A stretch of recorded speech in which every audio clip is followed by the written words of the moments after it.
one of the things we wanted to do today is just kind of look a little bit at what's this whole business of Thanksgiving about, and then to look at that and how that applies to what happened way before that with the Apostle Paul. So the Pilgrims, they call them that because there was a name in Italian that it means travel. And so the root name of it, so they accepted this name gladly, right? And the reason that they got on this little journey was, first of all, they thought the Church of England was a little bit too cozy with the Catholic Church. And he said, this is not how we want to worship. So they moved to Holland. But when they moved to Holland, they found that the Dutch attitude towards religion wasn't exactly what they had signed up for. And so they're still chafing a little bit under the bit, but they also felt led to go to America. As William Bradford, who was the governor, said, they looked to the heavens as their dearest country. So they were, in today's world, we would probably look at the Pilgrims as a little bit, these guys are zealots. I mean, they were willing to move completely across the ocean in order to establish the type of worship that they wanted to. Well, part of what helped them get there was the jobs in Holland were kind of rough to come by. And if you weren't Dutch, you didn't make as much as the Dutch that lived there. It was a wage disparity. So they were also kind of poor. So they said, well, there's a world waiting for us across that pond, and they went. They weren't traveling blind. When they arrived in this new country, there were thousands of settlers that were already here, mostly in the south, but there were some that were on the northern seaboard as well, fishing, that kind of thing. Trade was being established. And so here they come, 102 of them on the Mayflower, and about another 45 or so in crew. So it was roughly 140 to 150. The crew had a surgeon, cooks, had to have carpenters, had all this stuff. So this merry band of misfits is on their way across the Atlantic, and it was on a ship that was about 25 yards on the deck. You had about 25 yards of deck, and you had about 8 yards of width. And there were approximately 140 people to 150 people on this boat. So they made the journey, and they arrived in November, and it was cold. It was a wicked New England winter that they were having. So they stayed on the ship. Mainly, that was their home base, because there was really nothing to go to in the middle of November into the Northeast. The first winter that they survived, their population went from approximately 102 to 50-ish, 52, somewhere around in there. Scurvy, primarily. Lack of vitamin C was causing all kinds of sickness and disease. And of course, on closed quarters of a ship, by the way, the underneath was about 5'6". That was their living area. So Steve, you'd have been stoop Steve by the time you got out of there. So these quarters that they were living in, obviously, such close quarters, if I got something, you're going to get it. And on top of scurvy, on top of all of that, it was decimating. They ran it down to about half the population. So they're now starving. They're desperate for food. And so one of the things they did was they borrowed some corn from native storehouses. And that didn't sit too well with the natives that owned the storehouses. So they had a fight, a skirmish. And there was general mistrust amongst everybody, native to American, American to native, until one day one of the natives wandered into camp, and he actually could speak English. He had learned it from some fishermen that he had been working with. Don't know how good his English was, but it was good enough to communicate. Well, that broke the ice. And they formed a treaty, and so what they did was the natives said, this is how you make crops. This is how you prepare for the winter. This is how you basically go about living and surviving in this place. And the Europeans said, okay, well, we in exchange for that, we'll let you have the guns that go boom. Because that group of natives was at war with another group of natives. Anybody who believes that the people that came to this nation, this country, came into a bunch of idyllic, a setting where everybody got along, that's not the case at all. The wars were intense and ongoing between the natives that were already here. And this gave me an advantage. You've got a bow and arrow and I've got a musket. And so a treaty was formed. It was win-win. The Pilgrims wanted to survive. The natives wanted the boomstick. And so after that treaty, they began living somewhat in harmony. It's time for the harvest. And so the harvest also had a feast. The feast went on for 3 days.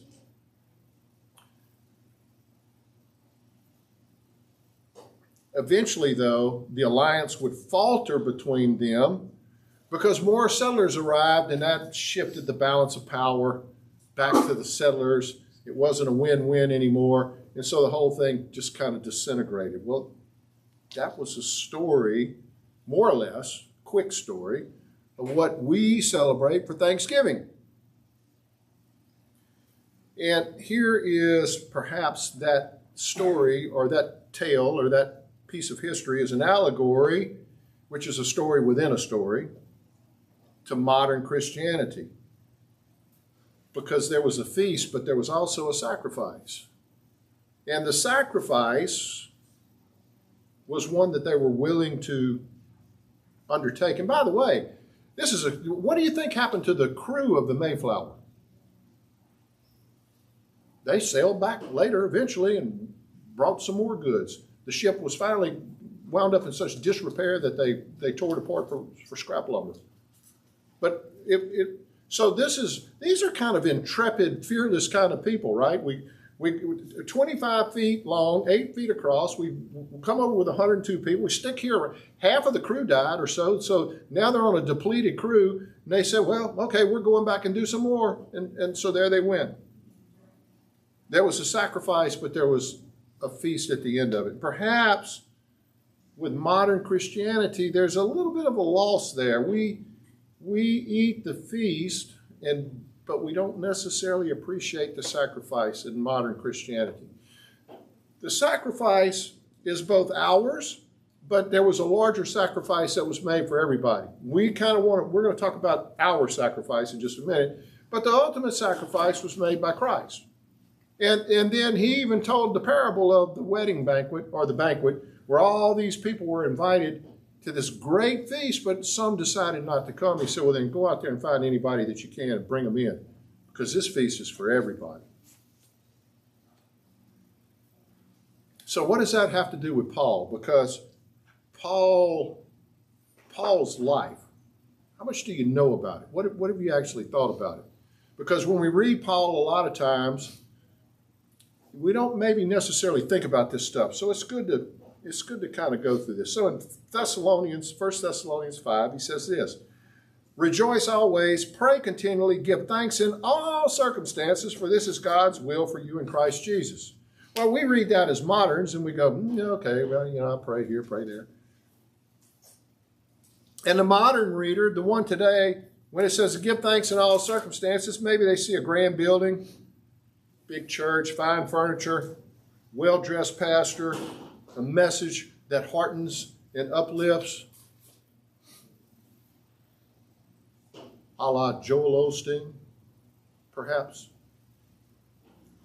Or perhaps what they rejoice in is the golf game, or the deer stand, or the Harley, or the vet, or anything, the camper that they go on their trip with, anything that's been acquired for our pleasure.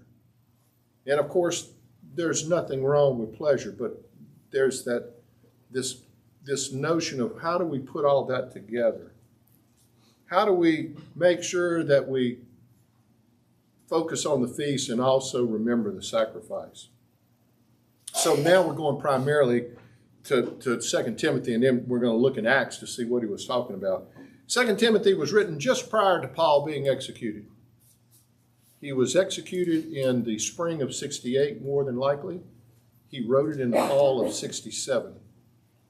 It makes sense that we say that because he said, bring my cloak when you come, because it was cold, and it was fixing to be colder because it was winter. Needed some place. So we're talking months. Now, he doesn't know exactly how long it's going to be. He just knows this. I think my time is growing short. The first time he was arrested, it was on house arrest. You get an ankle monitor, and you get to go about the place, and you're pretty much unfettered, right? Not this time. This time he was in the dungeons of Rome. The notes were cold. They were dark. They were unpleasant. They were squalor. And so in his final letter, he says this to 2 Timothy. He's writing to Timothy. Do your best to come to me quickly. This is 2 Timothy 4. For Demas, because he loved this world, has deserted me and gone to Thessalonica. Crescens has gone to Galatia. Titus to Dalmatia.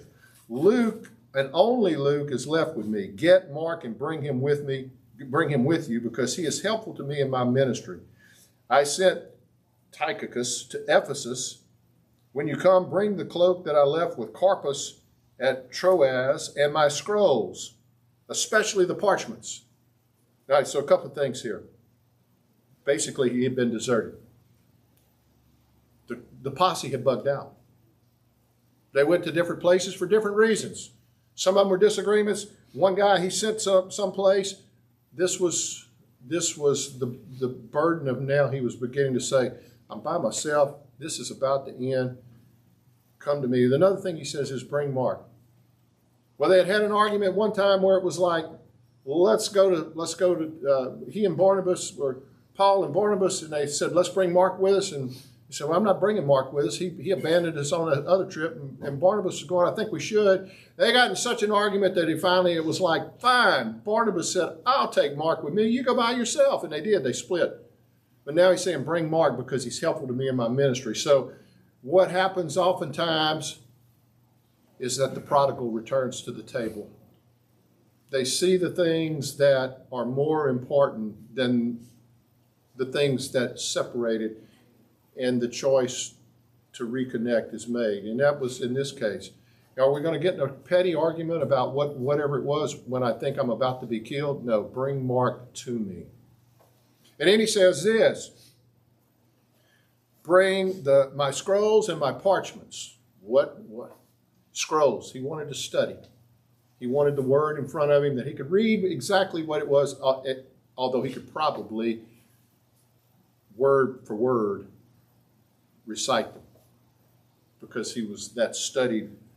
But the parchments, why would he want the parchments? So he could write. He didn't know how much longer he had, but he knew this. I'm not going down quietly. I'm going to write. I'm going to tell people what I need. And so to the very end, he was productive. So this was Paul. This was the end, right? But earlier in the letter, he reminds Timothy of the process of thanksgiving. And that is that before the feast, there's going to be this sacrifice. And this is what he says in 2 Timothy 3, verse 10.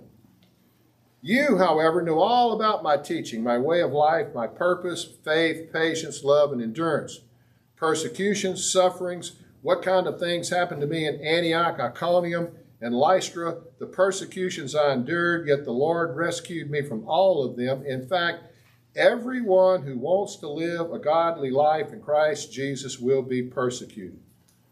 Well, he was talking about at that time, at that place, and he says, why is that? Well, because Christianity was such a shock into the system of the world that it was entering. And he was talking about the Greeks here, right, who had their own philosophies and their own way of doing things, and it just was all in water.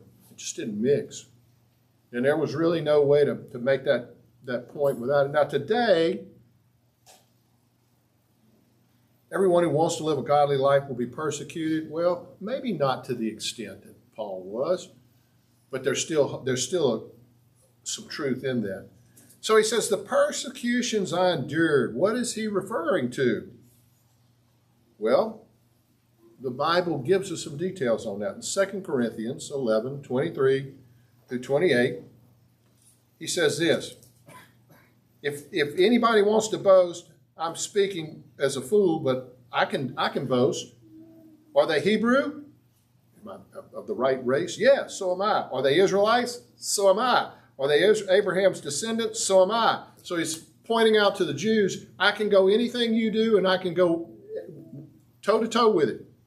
Are they servants of Christ? I am more. Now that's bold talk there. That's basically saying, whatever you are, that's great, but I have given that and more. That's how confident he was. I've worked much harder, been in prison more frequently, been flogged more severely, and been exposed to death again and again. So what he's saying is, I know basically the way everybody else's world's been, you ain't done this. 5 times I received from the Jews the 40 lashes minus 1. 3 times I was beaten with rods. Once I was pelted with stones. 3 times I was shipwrecked. I spent a night and a day in the open sea. I've been constantly on the move. I've been in danger from rivers, in danger from bandits, in danger from Jews, in danger from Gentiles, in dangers in the city, in dangers in the country, in dangers at sea, and endangered from false believers. I've labored and toiled and often gone without sleep. I've known hunger and thirst and have often gone without food. I have been cold and naked. Besides everything else, I face daily the pressures of my concern for all the churches. Who is weak and I don't feel weak? Who is led into sin and I do not inwardly burn? In other words, so I keep writing letters to these churches. Man, they got problems. As soon as they got started, they got problems. I need to get it solved. Paul just went through a list that most people would not be able to match. And that's why he said, you say you're all that, I'm more. And then he explained, let me tell you what my life's been like. So some of these details we can hear from here, Acts 9. Because what he detailed, this gives a little, now we're not going to go through all of it, but just a few of them. Saul, so this was before he changed his name, spent several days with the disciples in Damascus. At once he began to preach in the synagogues that Jesus is the Son of God. All those who heard him were astonished and asked, isn't he the man who raised havoc in Jerusalem among those who call on his name? And hasn't he come here to take them as prisoners to the chief priests? So this is very early. This is right before, this was when he was the Nazi that converted to Judaism. And they're, what? I thought he was trying to kill the Christians, but here he is, one of them. What's going on? But Saul baffled the Jews living in Damascus by proving that Jesus is the Messiah. And of course, he was doing that through the resurrection. After many days had gone by, there was a conspiracy among the Jews to kill him, but Saul learned of their plan. Day and night they kept close watch on the city gates in order to kill him. But his followers took him by night and lowered him in a basket through an opening in the wall. He had obviously caused a problem. Where he stirred up so much animosity that these guys had to dump him outside the Holiday Inn from the 2nd floor so he could get in his car and leave without being caught.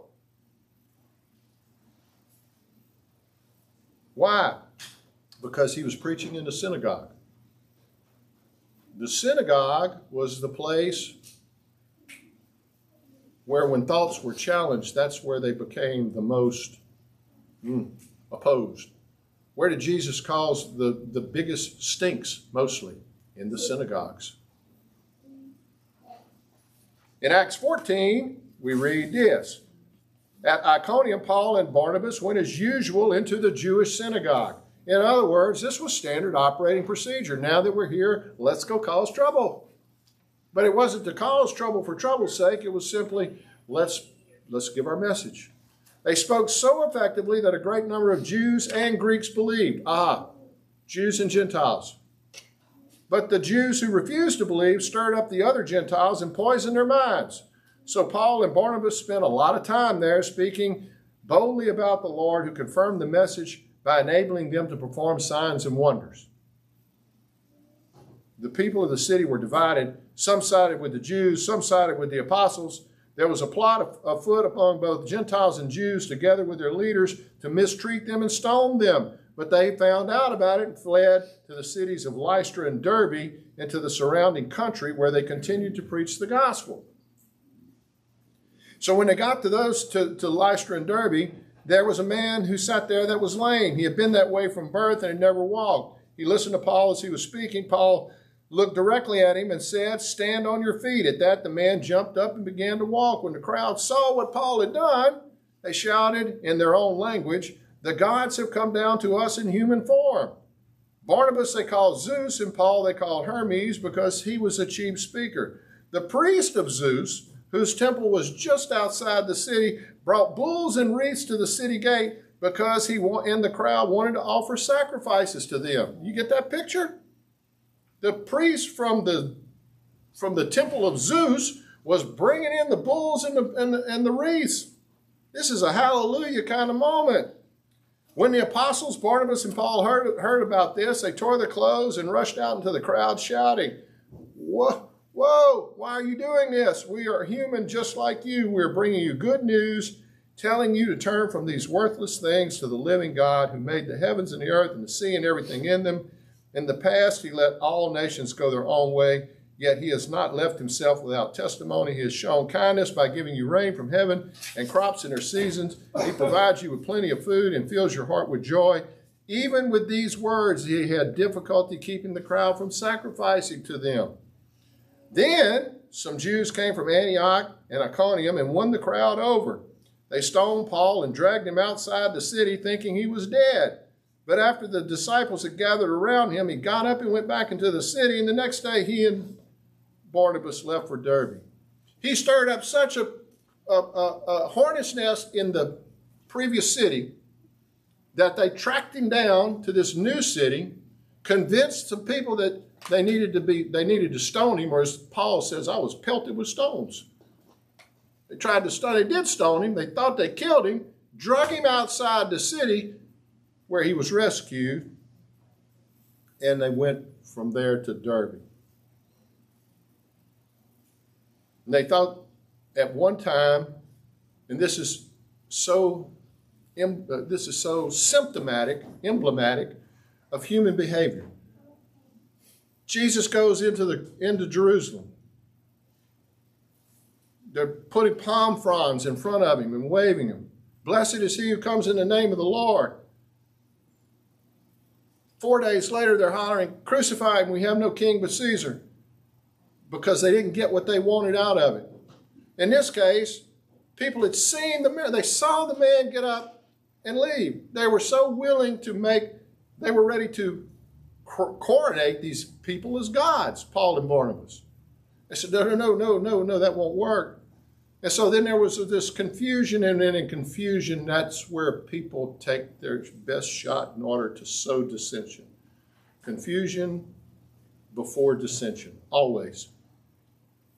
And then when that happened, the crowd, and I'm sure there was some in there that were going, no, don't do that. But the crowd was overwhelmed at this point, and it became a mob. And they tried to kill him, but they didn't. In Acts 16, it tells us this. "Once when we were going to a place of prayer, we were met by a female slave who had a spirit by which she predicted the future. She earned a great deal of money for her owners by fortune telling. She followed Paul and the rest of us shouting, 'These men are servants of the Most High God who are telling you the way to be saved.' She kept this up for many days. This is a dog that won't start barking." We had enough. Finally, Paul became so annoyed that he turned around and said to the spirit, "In the name of Jesus Christ, I command you to come out of her." At that moment, the spirit left her.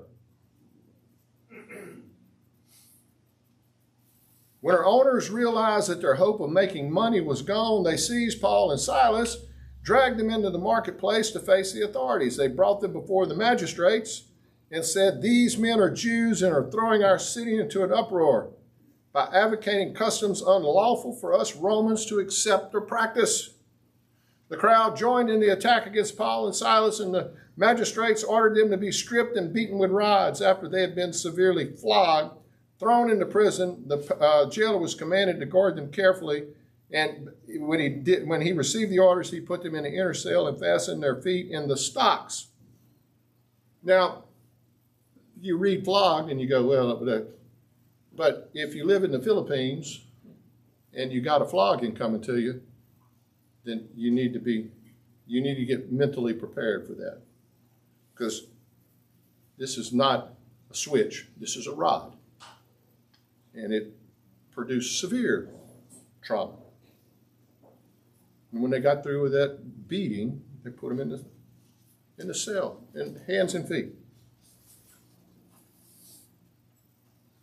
And after all of that, Paul says this in Corinthians, 2 Corinthians 12. In order to keep me from becoming conceited. Now, man, that doesn't sound, the history of this doesn't sound like anything that would birth conceit. But in order to keep me from becoming conceited, I was given a thorn in the flesh, a messenger of Satan to torment me. 3 times I pleaded with the Lord to take it away from me, but he said, my grace is sufficient for you, for my power is made perfect in weakness. Therefore, I will boast all the more gladly about my weaknesses, so that Christ's power may rest on me. This is the important part. That is why, for Christ's sake, I delight in weakness, in insults, in hardships, in persecutions, in difficulties. For when I am weak, then I am strong. In other words, when you're beating me down, then I realize that the only place I have to go to was the original source of my strength in the first place. So like we said, Paul was writing Timothy just months before his death. He knew his death was likely soon. And this is the way he puts it. I'm being poured out, 2 Timothy 4. I'm being poured out like a drink offering, and the time for my departure is near. I have fought the good fight.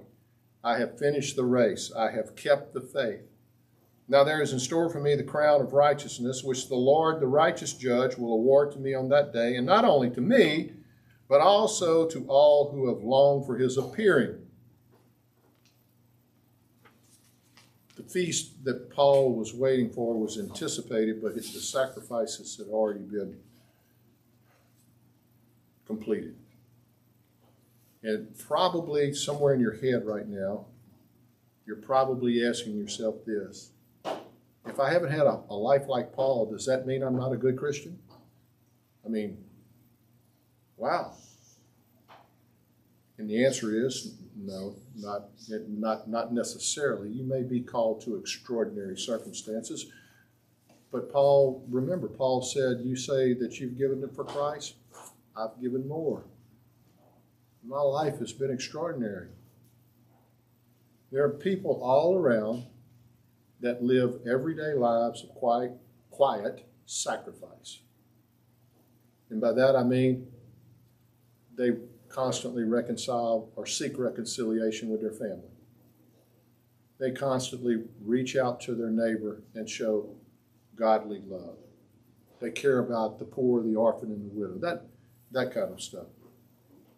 They go about God's work, and they do it in relative peace.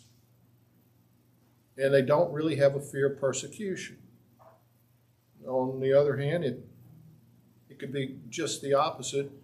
And you may be in a church in Nigeria right now. And the person that's sitting next to you at the worship could be beheaded the next time you sit down to go to worship. Both are true, equally true. And the moral of that story is, you can't just assume that things have gone bad, because that is somehow not the normal course of life. It oftentimes is.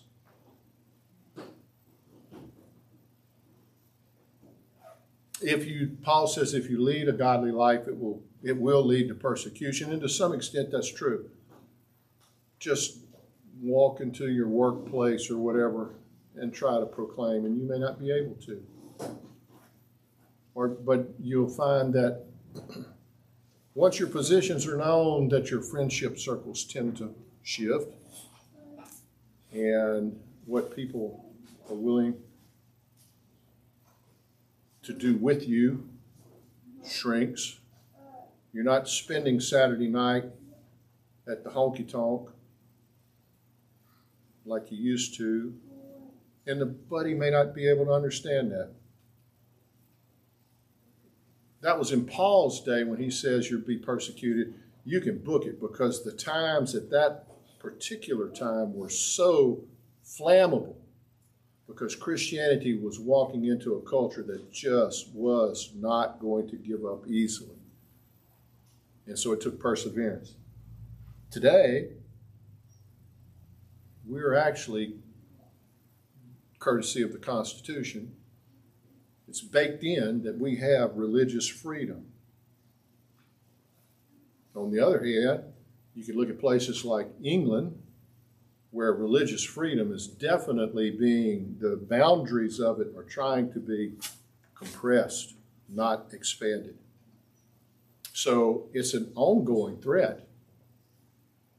But yet you, me, everyone, we are fortunate enough to live in a country that recognizes the right to freedom of worship. So don't beat yourself up if you go, well, I haven't been flogged, I haven't been stoned, I haven't been we didn't even talk about the shipwrecks. How does this mean I'm not a good Christian? No, it means that you weren't called to the extraordinary levels that Paul was, but you have to be ready to respond to them if you are. Everybody is watchman at the gate, and watching for the threat that comes from outside, the threat that comes from inside, and then also the ability or the commitment to take the message into hostile territory. Or hostile today maybe it doesn't look the same as then. A guy sent me a text just the other day. He said, "When are you doing the 4 pillars?" I said, what are you talking about? He said, "I got an atheist friend, and he's got some buddies, and we need to, if you can, we need to put that together."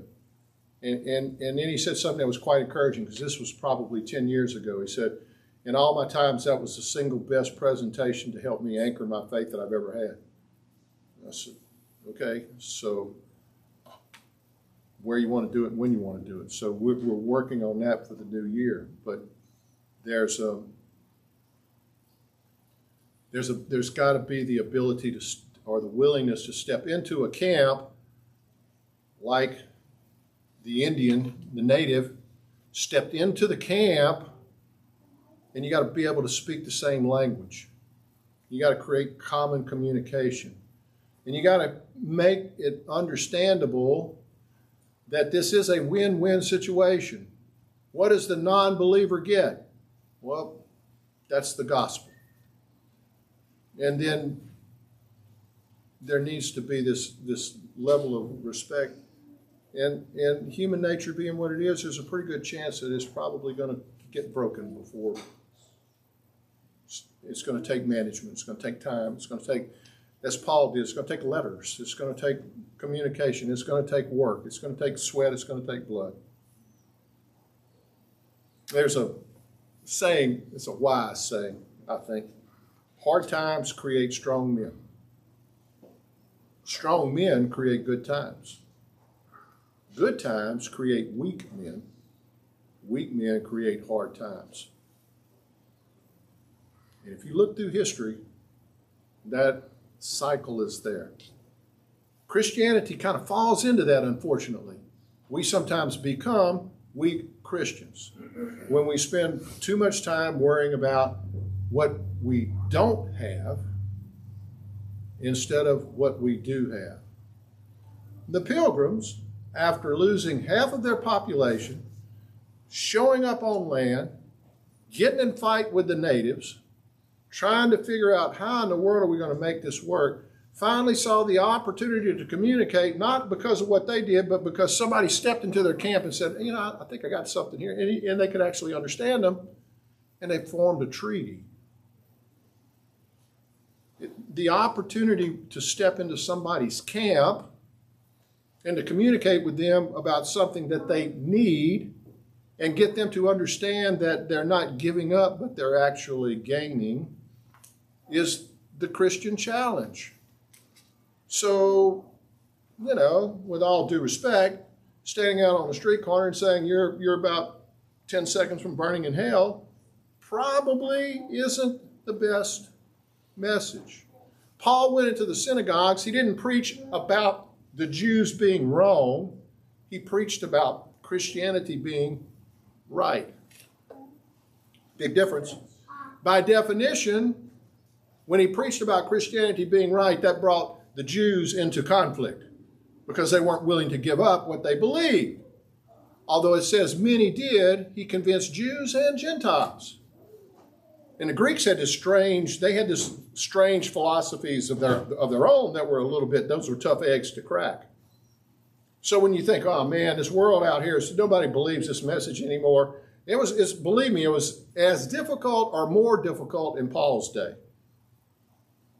We've got science, history, and philosophy on our side when it's understood properly. And you can throw any part of it out there that you would like.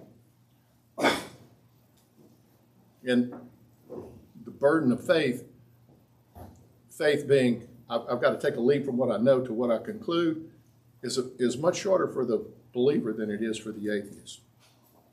We need to convince people of that. So the change would be a little bit, hard times create strong Christians. Hard times created Paul. Hard times, Paul was made in the furnace of hard times. He was sharp, he was iron, and it was tempered into steel. This is hard. This was resilient. Strong Christians should endure. Paul endured. It wasn't what he had suffered that was going to motivate him. It was what he will ultimately get. And he said, I've been poured out like a drink. I've run the race, but my crown of righteousness is waiting for me. It's beyond the circumstance to the feast. Strong Christians do not facilitate weak men. The notion that we somehow can create a message that allows someone to say, well, I really don't have to. The idea is you mean I can take my Jewish religion and I can mash it up with the Greek religion and I can mash it up with the Christian religion and I can just then I got a smorgasbord of picking and choosing of what I like. No, you can't do that. That's a weak Christian. It's a Christian who can't tell you exactly what they believe. They just God's a good dude and Jesus, he gets us. He gets us. And I won't comment on that other than to say, I don't know what that means exactly. He gets all of us, but he got the woman that everybody was throwing rocks at, but then he told the woman, don't go back and do that anymore. So if he gets us, implies that somehow us is fine, that's not the way Jesus operated. And the bottom line is it's like, and I'll just use an example. Do you want to remain an alcoholic? Do you want to put up with the misery that it inflicts upon yourself, the guilt, the problems?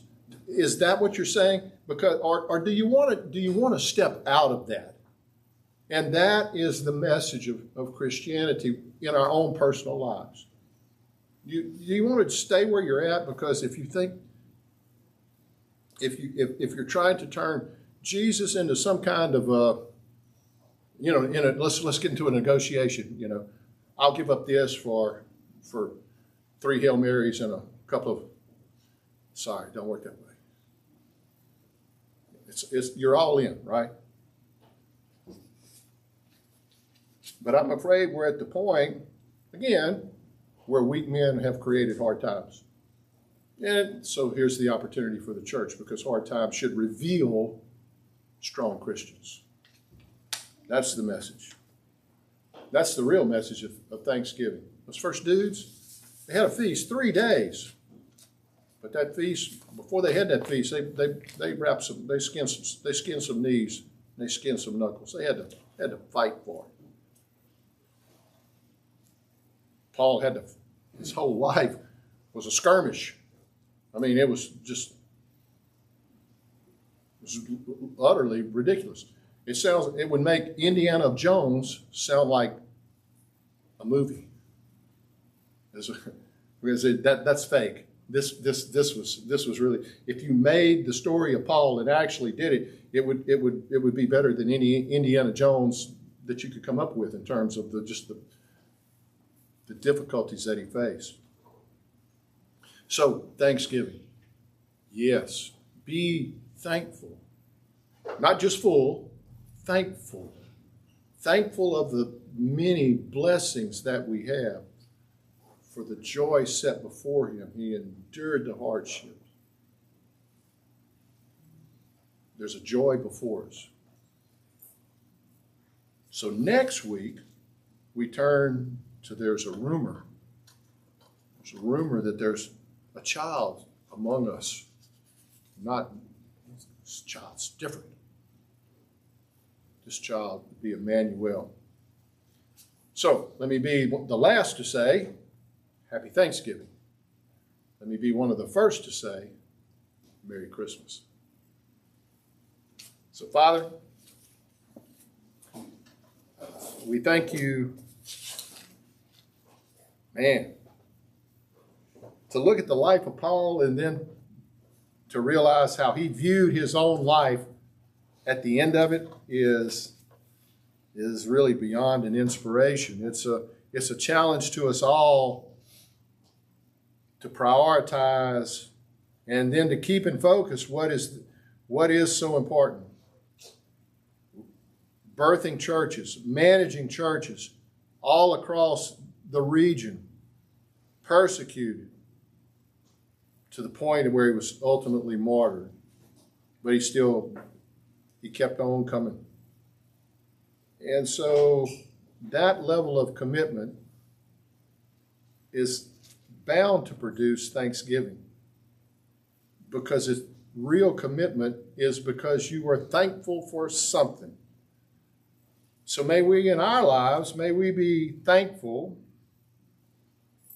of the blessings that we have and prepare to meet the challenges that we must, because as Christians, we can expect some form of persecution.